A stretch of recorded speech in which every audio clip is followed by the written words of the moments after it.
Now they also make the ULE bodies. So what they did is ULE stands for ultralight engineering.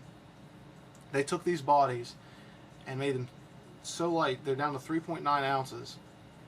And I can't wait to get mine because it's going to, with the setup I plan on running, I have an 88-45 tank, huge tank, and just putting that on the back of the gun, you know, it makes everything a little heavy. Now I'm a big guy, I can handle it, but it's at the same time it's going to be nice to get that lighter body on there and be able to feel the weight difference and all that. And of course it's going to eliminate this long tube. The tube itself is only going to be about 2 or 3 inches long once that body gets on there, and it's going to run parallel right here. It'll be perfect setup.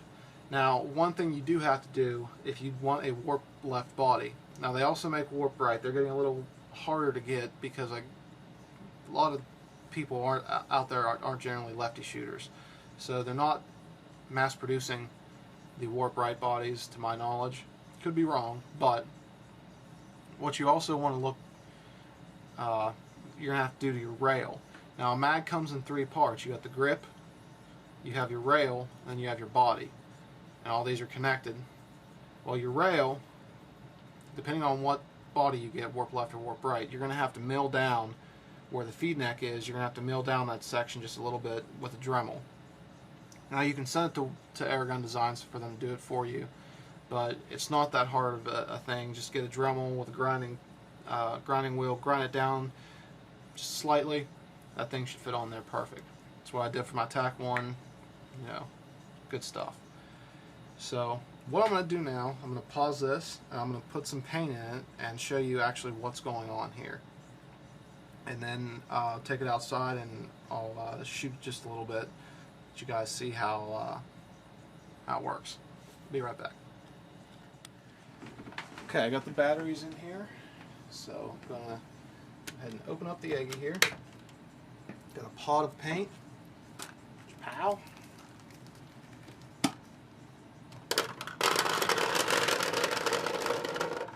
Okay. You see the paint goes down there. We're going to turn the hopper on. Now, I'll zoom in down here to the warp.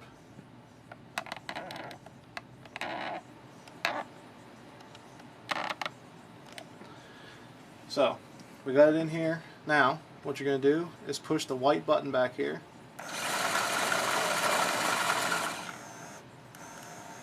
Just like that. And it's going to load all the paint in there.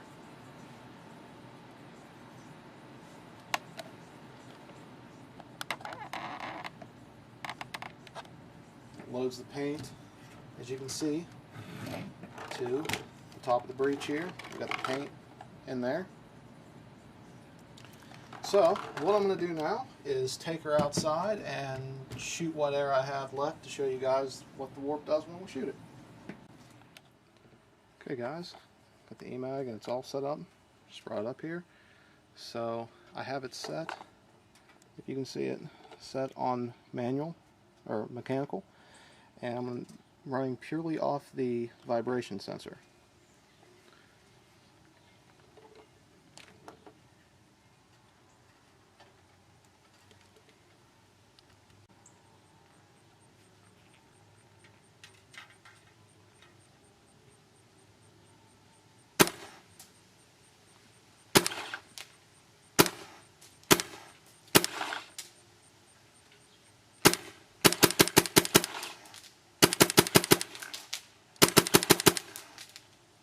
As you can hear the hopper spinning there as the warp is spinning.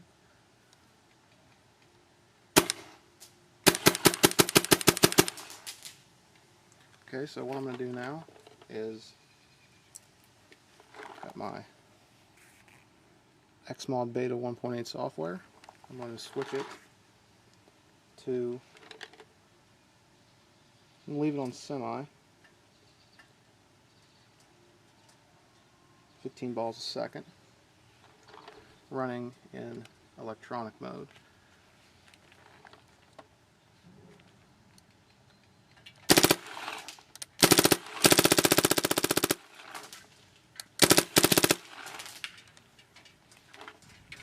Now what I'm going to do is switch it to fully automatic. Okay, and let's try full auto 19 balls a second. See what that happens, how that goes.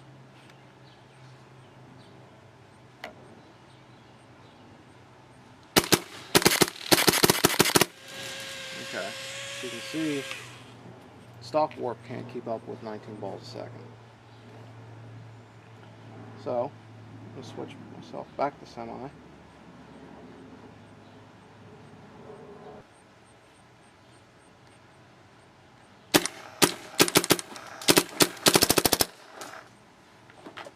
Now, like I said before, once, as this just happened, once the hopper is empty, then it's not going to push any more paint into the power adapter up here. So that means reload, load the balls back in, and keep going. So hope that gave you guys a decent overview of the warp. Like I said, I love the thing. Gives you a nice line of sight. I would definitely recommend it. You can get it at AGD's store at airgundesignsusa.com and pick yourself up one of these and try it out. I know you'll like it. Andrew from FearPaintball.net signing off.